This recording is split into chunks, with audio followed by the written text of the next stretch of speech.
तो आज की इस वीडियो में हम डिस्कस करेंगे नेटवर्क कंपोनेंट्स और एलिमेंट्स के बारे में। एक आसान ट्रिक जिस आसान ट्रिक से हम नेटवर्क कंपोनेंट्स और एलिमेंट्स को आसानी से याद रख सकें। तो जैसे कि हमें पता है नेटवर्क कंपोनेंट्स 5 होते हैं: voltage, current, resistor, inductor and capacitance. These are the 5 network components कि जिस नेटवर्क कंपोनेंट्स को हमें इस वीडियो में डिस्कस करना है। तो यहाँ पे जो वोल्टेज है, V stands for voltage, I stands for current, R stands for resistance, L stands for inductor and C stands for capacitor. तो इस 5 एलिमेंट्स को हम एज अ फैमिली की तरह ट्रीट करेंगे। तो ये इनकी एक फैमिली है। इसमें जो वोल्टेज है वो वोल्टेज है मदर। उसके नीचे लिखा है कि आइडियल वोल्टेज सोर्स है internal resistance is equal to 0। तो जो भी आइडियल वोल्टेज सोर्स होता है उसका जो इंटरनल रेजिस्टेंस होता है वो कितना होता है? 0 होता है। अब इस बात को हम कैसे याद रखेंगे? देखिए, जो मदर है वो है हाउसवाइफ। तो हाउसवाइफ है, इसके लिए उसके पास कोई पैसा नहीं है, तो जो भी इंटरनल रेजिस्टेंस है वो कितना है? 0। Internal resistance is equal to money, और पैसा 0 का मतलब इंटरनल रेजिस्टेंस 0। इसको अपोजिट जो आइडियल करंट सोर्स होता है उसका इंटरनल रेजिस्टेंस होता है इन्फिनिट। और ये जो करंट है इस फैमिली में है एज अ फादर। तो आइडियल करंट सोर्स है internal resistance is equal to infinity. मतलब जो फादर है इस फैमिली के, वो क्या करते हैं, कहीं पे अच्छी नौकरी पे है तो उसके उनके पास ज़्यादा पैसा है, तो इंटरनल रेजिस्टेंस कितना हो गया? इन्फिनिटी। तो इन ट्रिक से आप इंटरनल रेजिस्टेंस याद रखते सकते हो कि आइडियल वोल्टेज सोर्स का और आइडियल करंट सोर्स का। उसके बाद R L C, these are the boys, मतलब ये इस फैमिली के बच्चे हैं, जिनमें से ये लड़का है और ये दो एल एंड सी क्या है? लड़कियां हैं, यानी कि ये एल एंड सी दोनों बहनें। सो आर जो है वो बॉय है, और वो क्रिएट करता है हीटिंग लॉस। कि जब भी सर्किट में वो क्या करता है? हीटिंग लॉस क्रिएट करता है। और उसके बाद एल एंड सी, ये जो दो बहनें हैं, these are the girls of the family, and वो क्या करती है? Store the charge. अब इस बात को हम कैसे याद रखेंगे? सिंपल एक सर्किट लेते हैं हम। ये सिंपल सर्किट है, यहाँ पे एक वोल्टेज सोर्स है, या इस वोल्टेज सोर्स से हमारा करंट फ्लो होगा रजिस्टर, इंडक्टर और कैपेसिटर में। ये आरएलसी सर्किट है, सीरीज आरएलसी सर्किट। तो इसमें देखिए, अब जो भी ये जो बच्चे हैं ये पैसा मांगेंगे तो किससे मांगेंगे? फादर से मांगेंगे, और वही उनको पैसा प्रोवाइड करेंगे। तो देखिए, यहाँ से वोल्टेज से क्या हो गया? करंट प्रोवाइड हो गया। करंट का मतलब हो गया पैसा। तो वो जब करंट इस रजिस्टर में फ्लो होगा, तो जो लड़का होता है और जो भी गाइज होते हैं उनका एक आदत होता है कि पैसे को उड़ाने की, तो वो ज़्यादा पैसा खर्च कर देते हैं। तो इसका मतलब जब भी करंट इसमें फ्लो हो जाएगा तब इसमें क्या क्रिएट होगा? लॉस क्रिएट होगा, और हीट क्रिएट होगी। हीट का मतलब ही होता है इलेक्ट्रिकल इंजीनियरिंग में लॉस। तो ये लॉस क्रिएट कर देगा। और जो लड़कियां होती है, जो जो भी लड़कियां होते हैं, अगर उन्हें पैसा दिया जाए तो उनकी आदत होती है कि वो क्या करते हैं? उस मनी को सेव करती है। तो वो आसान भाषा में आसान भाषा में कहे तो स्टोर द चार्ज। वो मनी को सेव करती है, इसका मतलब एल एंड सी हमारे केस में क्या कर रहे हैं? Store the charge. वो चार्ज को क्या कर रहे हैं? स्टोर करें।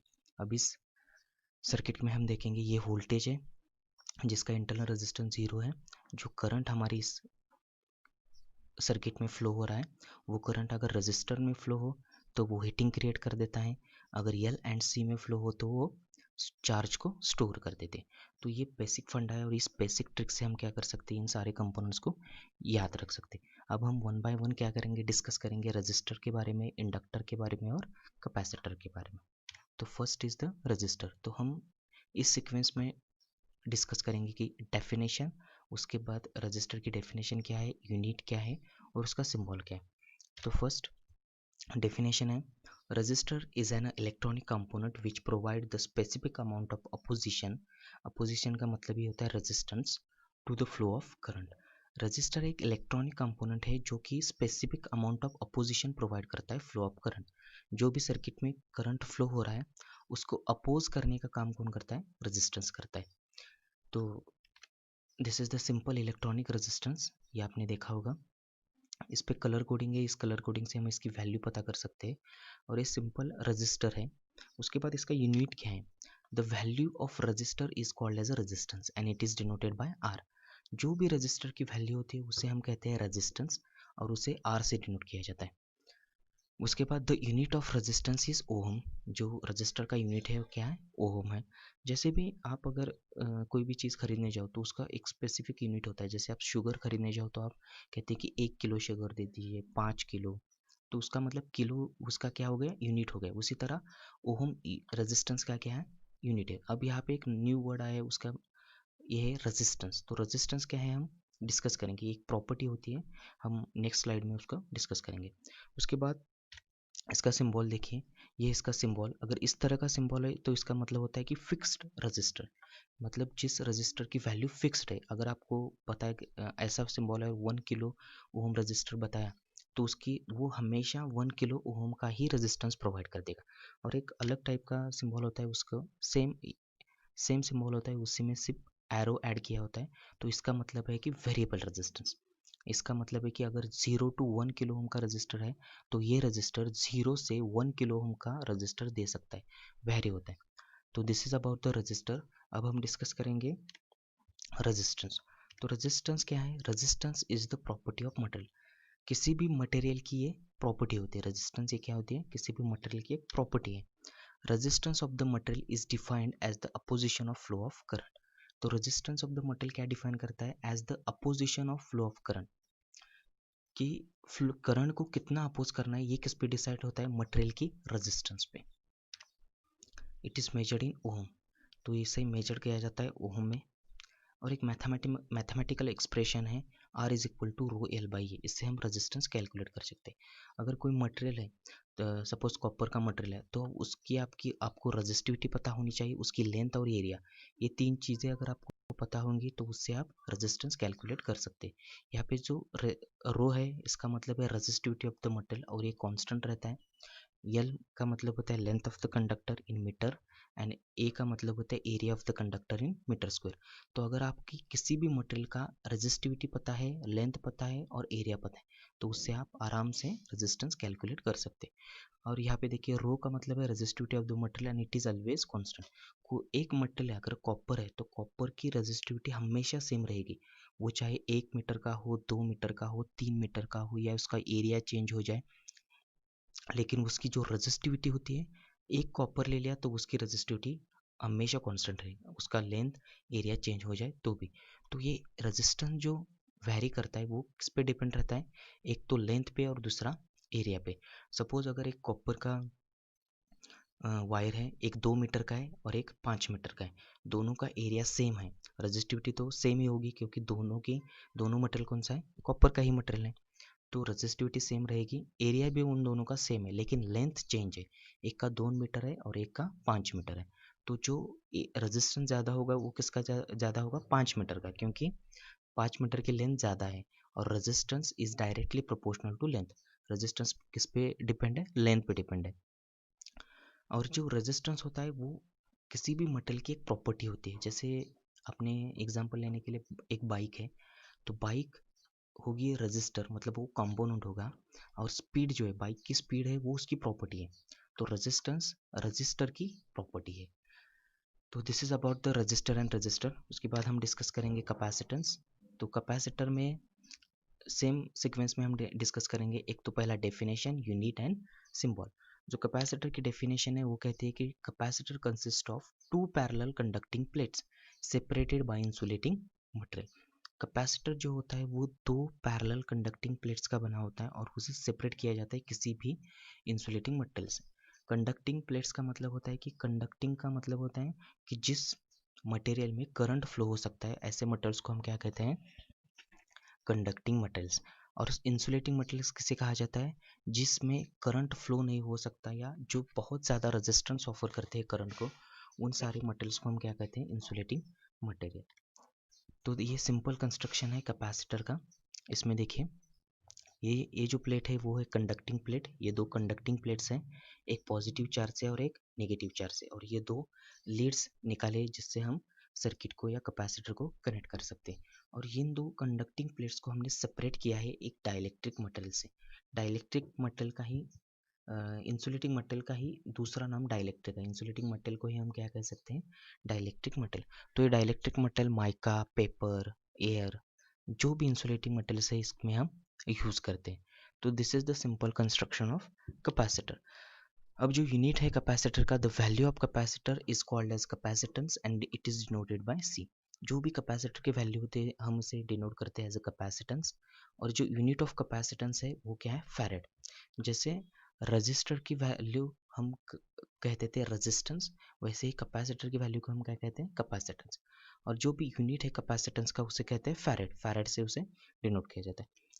तो ये सिंबल है कैपेसिटर का। सिंपल ये दो कंडक्टिंग प्लेट्स है और ये दो लीड्स है उसे कनेक्ट करने के लिए।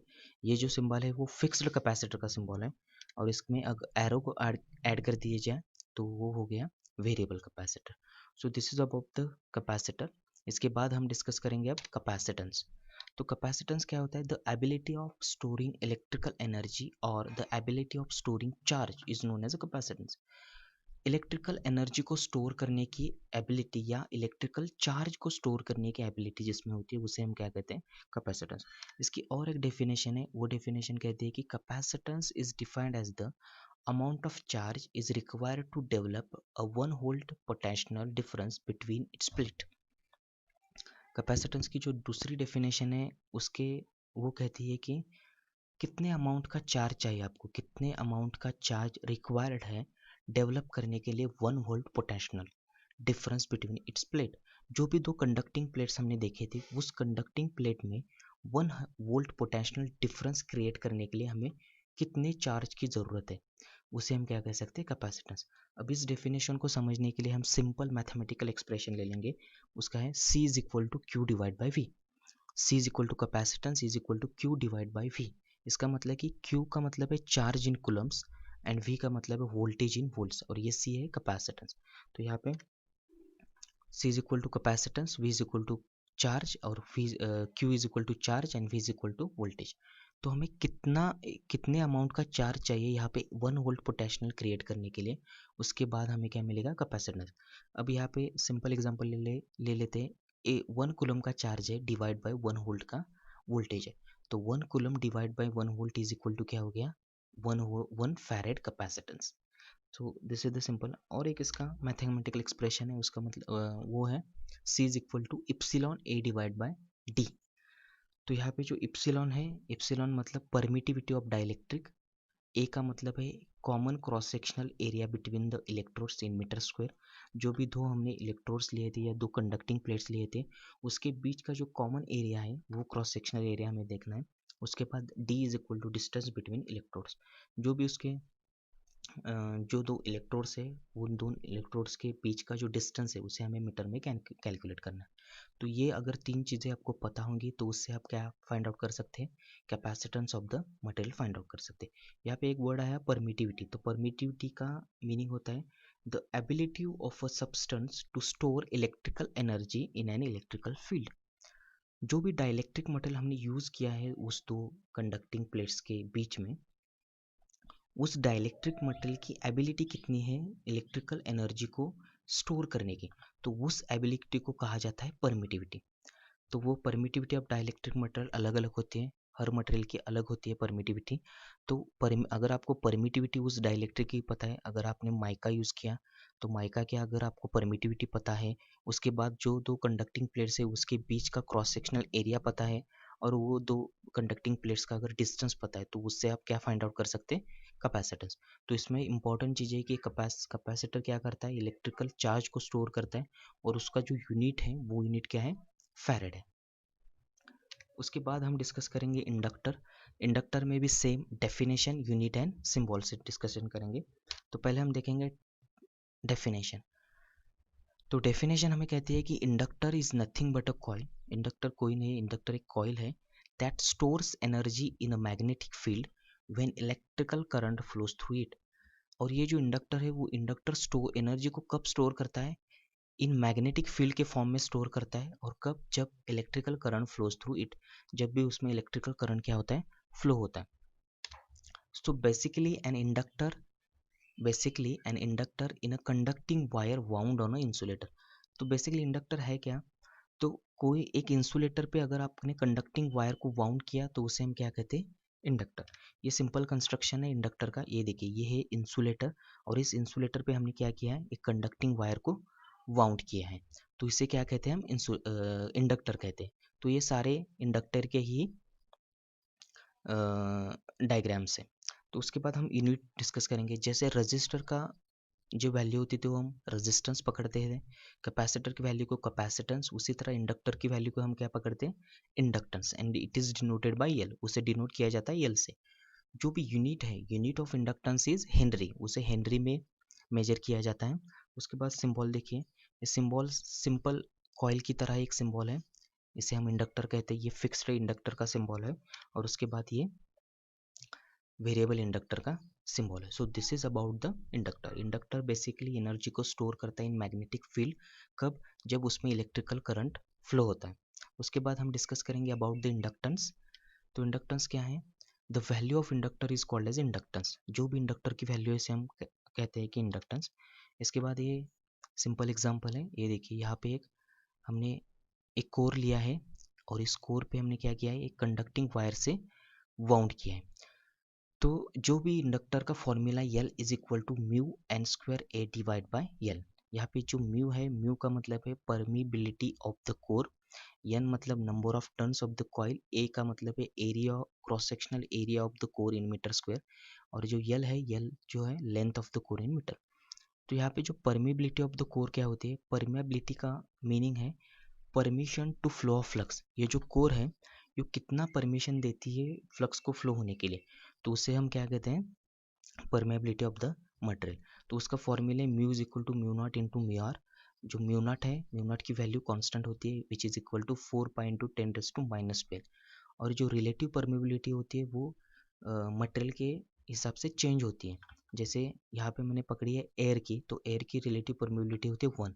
जो भी आप अगर माइका या और कोई डाइलेक्ट्रिक मटेरियल ले लो, तो उसका भी क्या हो जा, परमेबिलिटी ऑफ द कोर क्या हो जाएगी, चेंज हो जाएगी। उसके बाद इस यन को देखेंगे, तो यन मतलब होता है number of turns of the coil. ये जो कॉइल हमने वाउंड किया, इस पर कितने नंबर ऑफ टर्न्स है, यहाँ पे देखिए 1 2 3 4 5 6 7 टर्न्स है। इसका मतलब इस कॉइल में कितने नंबर ऑफ टर्न्स है, 7 number of turns of the coil इसमें है। उसके बाद ए का मतलब होता है cross sectional area of the core in metre square. ये जो कोर का एरिया है, यहाँ पे हमने जो हाईलाइटेड किया है, ये क्या है, area of the cross sectional in metre square. और ये जो कोर की लेंथ है, वो लेंथ इन हमें किस में मेजर करनी है, मीटर में, length of the core in metre. अगर ये चार चीज़ें आपको पता है, तो उससे आप क्या कर सकते हैं, इंडक्टेंस को फाइंड आउट कर सकते हैं। तो इंडक्टेंस में इंपॉर्टेंट क्या है, तो इंडक्टेंस, जो भी इंडक्टर होता है वो इलेक्ट्रिकल चार्ज को स्टोर करता है, और उसका जो यूनिट है वो फैराड है।